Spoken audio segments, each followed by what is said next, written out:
El Señor me les bendiga en gran manera y damos gracias a Dios por permitirnos hoy la oportunidad de poder compartir la palabra que Dios tiene para nosotros hoy. Pero antes vamos a orar. Bendito Espíritu Santo, en estos momentos yo te doy gracias por esta oportunidad que tú tienes para nosotros de compartir la palabra, la cual tú hoy nos vas a dar, y deseamos que esa palabra que tú, Señor, nos vas a dar llegue a nuestros corazones, la apliquemos en nuestra vida y la enseñemos a otros.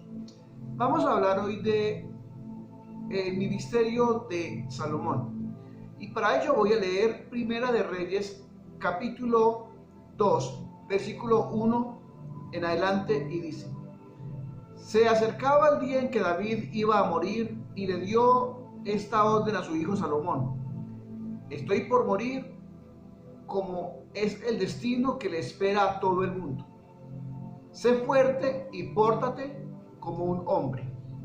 Ahora obedece cuidadosamente todos los mandamientos del Señor tu Dios y cumple cuidadosamente todos sus decretos, mandatos, decisiones y principios.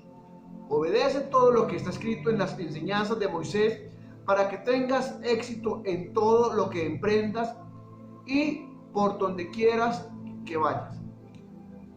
Estando entonces el rey David, padre de Salomón, pronto a morir, le dio instrucciones específicas. ¿Para qué? Para que su hijo Salomón continuara con el legado de dirigir a Israel. Pero que la idea no era tanto dirigir a Israel, sino que tuviera el respaldo y la dirección de nuestro Señor, así como David lo tuvo.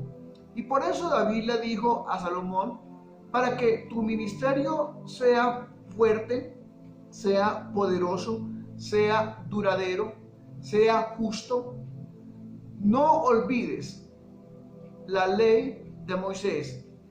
Al contrario, viva y enséñala. Esas fue las instrucciones que le dio.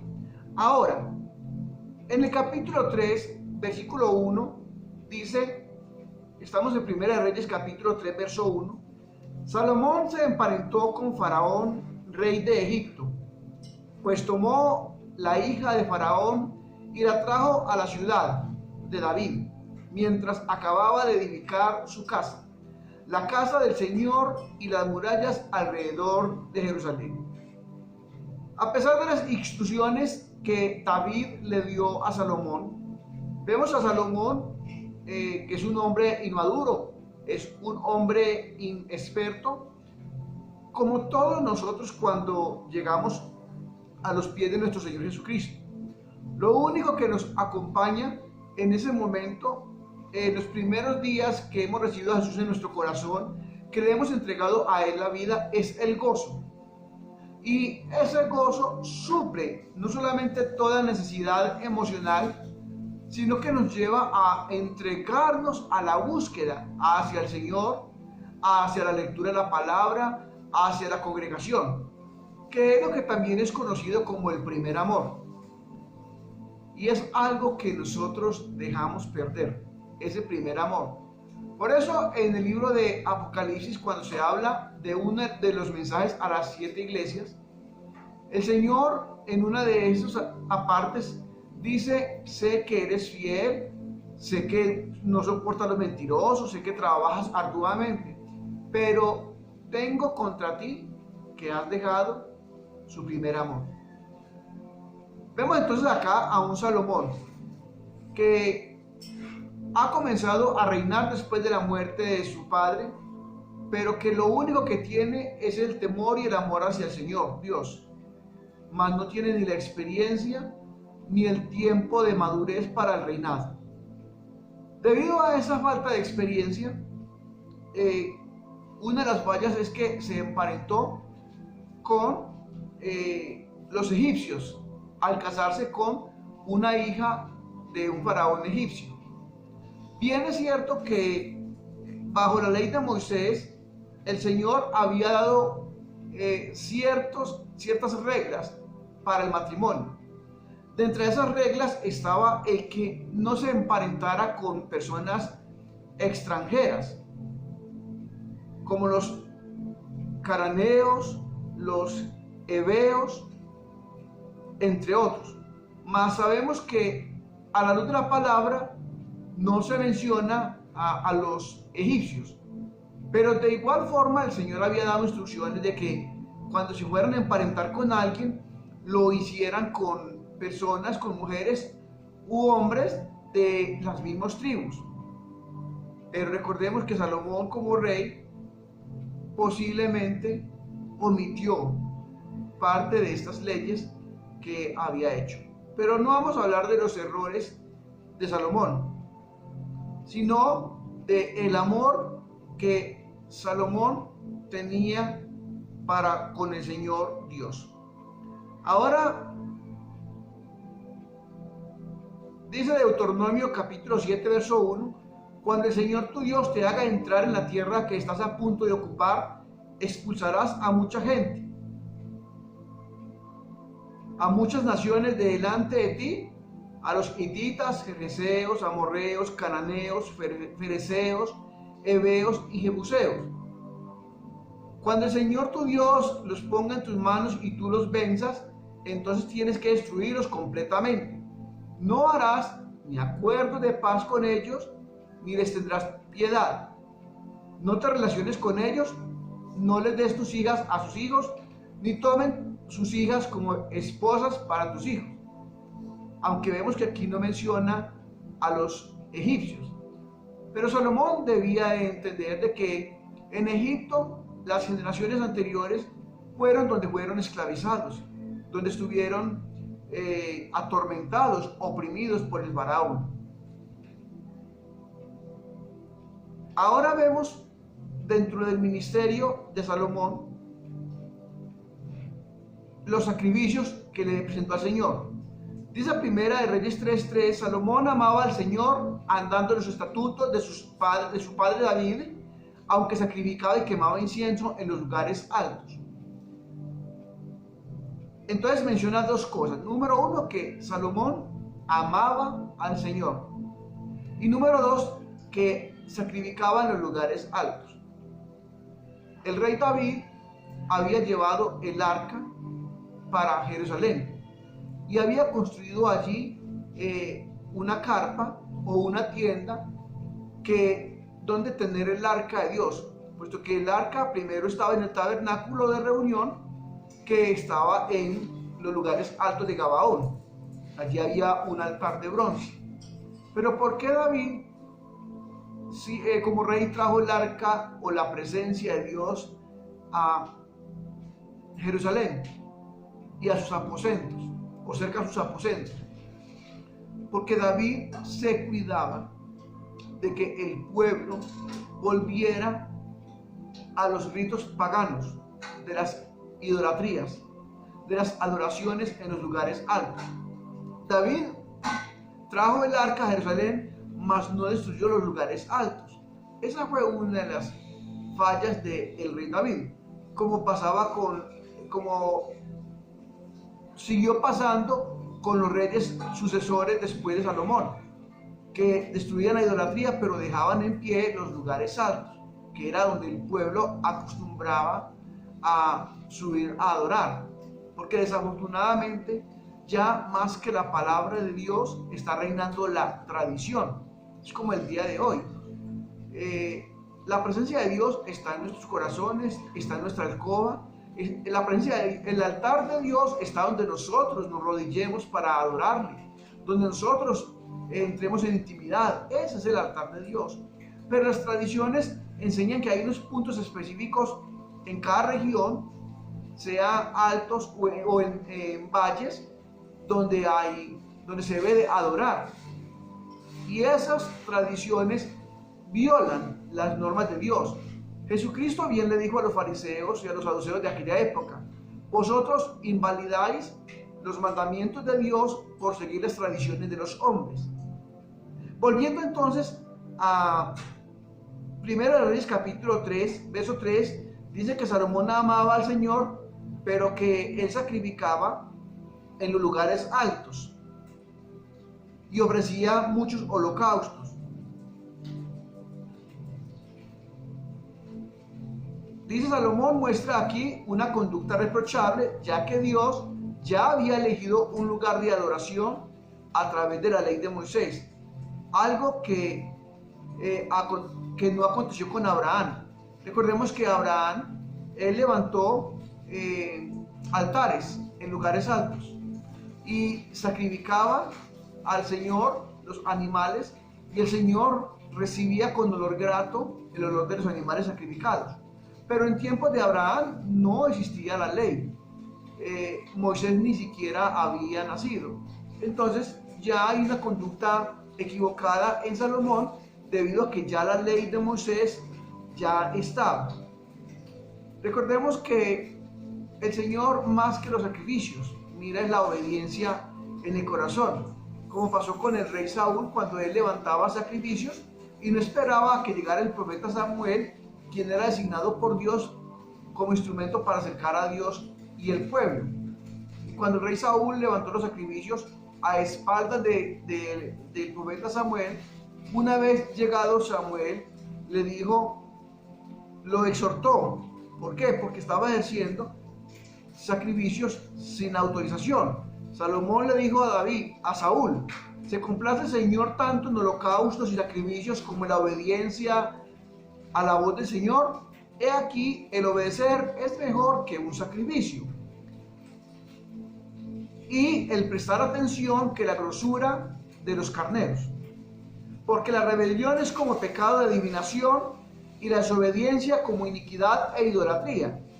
Por cuanto has desechado la palabra del Señor, Él también te ha desechado para que no seas rey.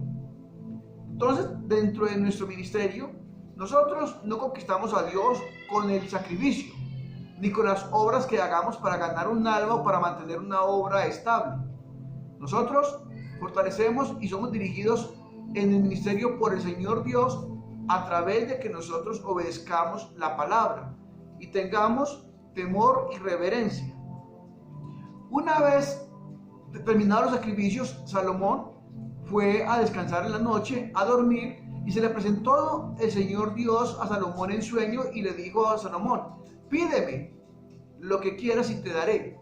Y Salomón en su temor reverente le pidió al Señor que le diera sabiduría, diciéndole al Señor de que él era un rey inexperto, que era un rey inmaduro y que no sabía ni cómo entrar ni cómo salir para así dirigir una nación tan grande. Y el Señor le respondió, por cuanto no has pedido esto, te voy a dar la sabiduría que has pedido, y ninguno, ni antes ni después de ti, tendrá la sabiduría que te voy a dar, y te voy a dar aún lo que no pediste, riqueza, fama y años de vida. Cuando tú le pides al Señor en oración, ¿qué es lo que le pides? Le pides que te dé sabiduría, le pides que te dé inteligencia, le pides que te hagas justo ante los demás, le pides temor reverente.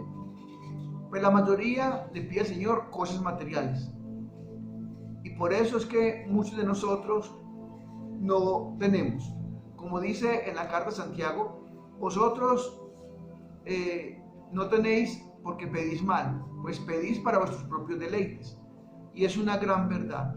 La mayoría de las peticiones que levantamos al Señor durante un tiempo de comunión y de intimidad es pedir que el Señor nos quite las deudas, que nos dé una casa, un carro, que nos ayude a pasar a la universidad, que nos aparte un vecino, un mal vecino, entre otros. Pero no le pedimos al Señor que nos llene de su sabiduría.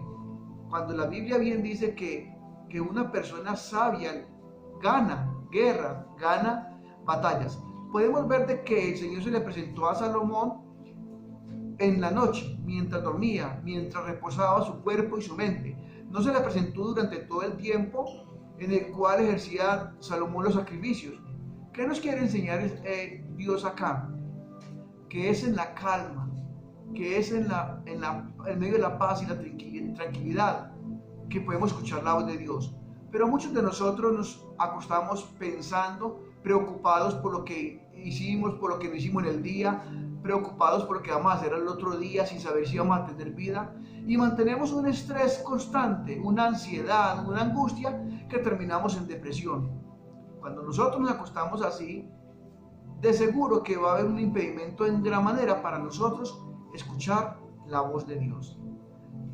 Recordemos que el Señor sabe quién nos ama, quién no ama a Él, así como el Señor sabía que Salomón lo amaba. Y por eso el Señor continuó con Salomón, porque el Señor no mira nuestra maldad y nuestro pecado, sino el corazón que lo ame a Él, que esté dispuesto a arrepentirse y ante todo que esté dispuesto a escuchar su voz.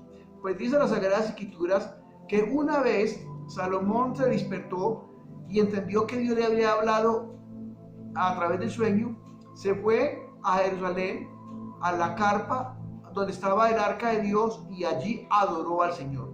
Ya no dice que Salomón se fue a los lugares altos como tenía por costumbre, sino que se fue y buscó donde estaba el arca, la presencia de Dios. ¿Y esto qué muestra? Que cuando una persona tiene realmente un encuentro con Dios, que cuando escucha realmente la voz de Dios, ya las decisiones inmaduras de esa persona cambian, transformándose en decisiones en pro de la búsqueda del Señor, aún en el lugar de adoración. Por eso es muy necesario que nosotros tengamos una mente limpia, transparente, para que nosotros podamos entonces escuchar la voz de Dios. No sé en estos momentos, querido hermano que me escuchas, ¿cuál es la forma de buscar a Dios? Pues Salomón amaba al Señor andando en los estatutos de su padre David. Y antes de escuchar la voz de Dios, iba a los lugares altos. Pero una vez que Dios le habló, comenzó a buscar donde estaba el arca de Dios, la presencia de Dios. Hoy día hay mucho pueblo de Dios, o hay muchas personas que se hacen llamar parte del pueblo de Dios o cristianos, y aún creen en la idolatría, aún visitan brujos, aún visitan hechiceros. Entonces, ¿qué puede esperar de Dios, de nuestro Dios que está en los cielos, a una persona que se dice conocer de su palabra y practica el pecado, busca fuentes erróneas y equivocadas, o tienen alianzas con personas que no deberían? Pues Dios es un caballero y Él respeta nuestras decisiones, y por eso Dios se aparta de las decisiones equivocadas, llegando a nosotros las consecuencias de esas malas decisiones. Vamos a pedirle perdón al Señor hoy si nos hemos equivocado, y a pedirle dirección y que nos ayude a entregarle al Señor toda carga, aún en la noche cuando vamos a reposar nuestro cuerpo, nuestra mente, nuestro espíritu, y esté dispuesto. ¿Para qué? Para escuchar la voz de Dios. Recordemos que el apóstol Pablo en la carta de Corintios dice que aunque andamos en la carne, no militamos según la carne, porque las armas de nuestra milicia no son carnales, sino poderosas en Dios para destrucción de fortalezas que se levantan contra el conocimiento, llevando todo pensamiento cautivo a Cristo. ¿Y cuáles son esas fortalezas que se levantan en nuestra mente o en el conocimiento? Todo aquello que nos impide tener la paz del Señor, pero que nos lleva a estar todo el tiempo estresados, angustiados, ansiosos y depresivos. Entreguemos todo eso al Señor Jesucristo, y entonces podremos escuchar su voz, y así una vez levantarnos al otro día, si es la voluntad del Señor, andemos tomando las decisiones correctas acorde a la palabra de Dios. Bendito Señor Jesús, en estos momentos yo te pido perdón por mis pecados y también por haber cerrado, Señor, mi mente y mi espíritu a tu voz, por escuchar la voz terrenal que tiene que ver, Señor, con las ansiedades, que tiene que ver con los deseos carnales, las pasiones, los placeres, entre otros. Te pedimos perdón porque muchas veces hemos albergado la incredulidad y la duda de lo que tú eres o puedes hacer en nuestras vidas. Debemos de entender que así como tú fuiste a la cruz del Calvario y moriste e hiciste retroceder la muerte a resucitar al tercer día, tienes el poder suficiente para transformar nuestras vidas. Por eso te ruego que hagas retroceder ahora todo espíritu maligno que nos acecha, todo espíritu de muerte, que hagas retroceder, Señor, todo poder maligno a través de la brujería, la hechicería y todo lo que tenga que ver con el ocultismo, que vaya en busca de destruirnos. En tu santo nombre rogamos, bendito Señor Dios, que purifique, Señor, nuestro corazón para que andemos en justicia. Confesamos en fe que toda fuerza oscura y de maldad ahora mismo está retrocediendo y toda cadena de opresión y de atadura están cayendo, siendo a partir de hoy nosotros libres a través de Jesucristo y el Espíritu Santo y el Padre Eterno. Te recibimos a ti, Señor Jesús, como nuestro Salvador, nuestro único Señor y Salvador, y te confesamos como el Señor de señores y el Rey de reyes. Bendito sea pues tu palabra hoy y siempre. Amén y amén. Recuerden que me pueden encontrar en YouTube como Mekadesh Pastor Hernán Gutiérrez, o en Facebook como Hernán Gutiérrez, o en la página de Facebook como Pastor Hernán Gutiérrez. Y estamos en su programa Guiados por el Espíritu Santo. El Señor me los bendiga y hasta una próxima ocasión, si así el Señor lo permite. Y recuerde que una vez tú tengas un encuentro con el Señor, ya tu perspectiva de búsqueda debe de cambiar.